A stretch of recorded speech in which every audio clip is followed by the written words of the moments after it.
Trending ngayon sa social media ang tinaguriang factory reset, partikular sa mga Gen Z na parte ng LGBTQIA+ community.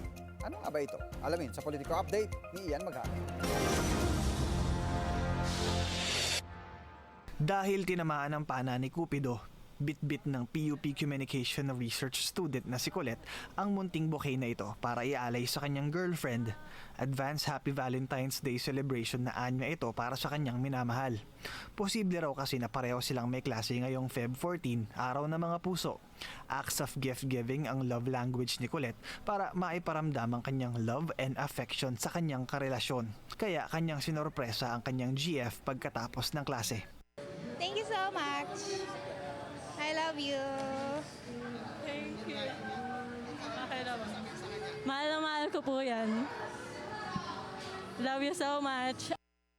Colette identifies as a bisexual and the partner on the other hand as pansexual.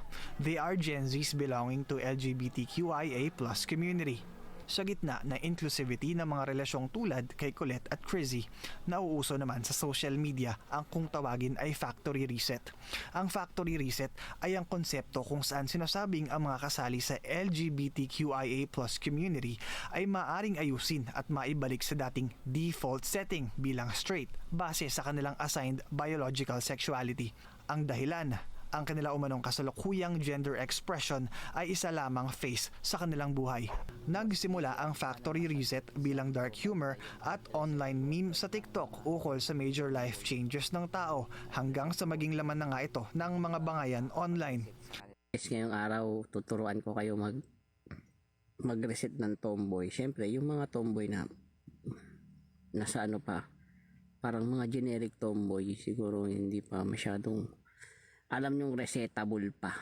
Paliwanag ng clinical psychologist na si Vincent Velasquez, natural sa tao ang mag-explore muli ng sariling gender expression bunsod ng nag-e-evolve na developmental process ng utak ng bawat individual. Yung nature kasi nung gender identity formation ng person, developmental siya.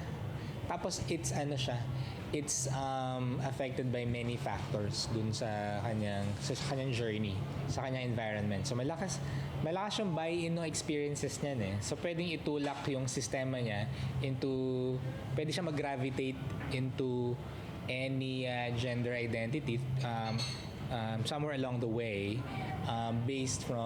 depending on kung ano man yung mga experiences from the outside. Of course, but always with interaction with his genes. It's always an interaction between nature and nurture.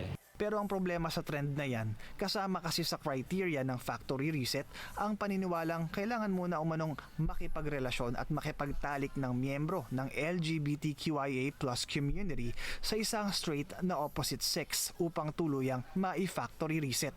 Kaya babala ng eksperto, ang factory reset criteria na ito ay isang uri ng homophobia o paraan ng pagpapakita ng hindi paggalang sa gender expression ng iba. Tanging ang individual lamang daw kasi ang may karapatang magdikta sa nararamdaman ng kanyang sariling puso at hindi ang ibang tao. Come to think of it, sino ba talaga yung nasa best position to say na kompleto na yung so-called factory reset niya? I would say, that it should be the individual himself, no? Kasi siya yung nakakaramdam na kung saan siya nakaka-identify talaga. Preference lang yun by definition, it doesn't need an actual experience. The preference is enough to satisfy the definition. Bagay na sinagundahan din ng Gen Z ng PUP. I can't change who I am. Like, kahit na i-force nyo pa yung sarili nyo sa akin.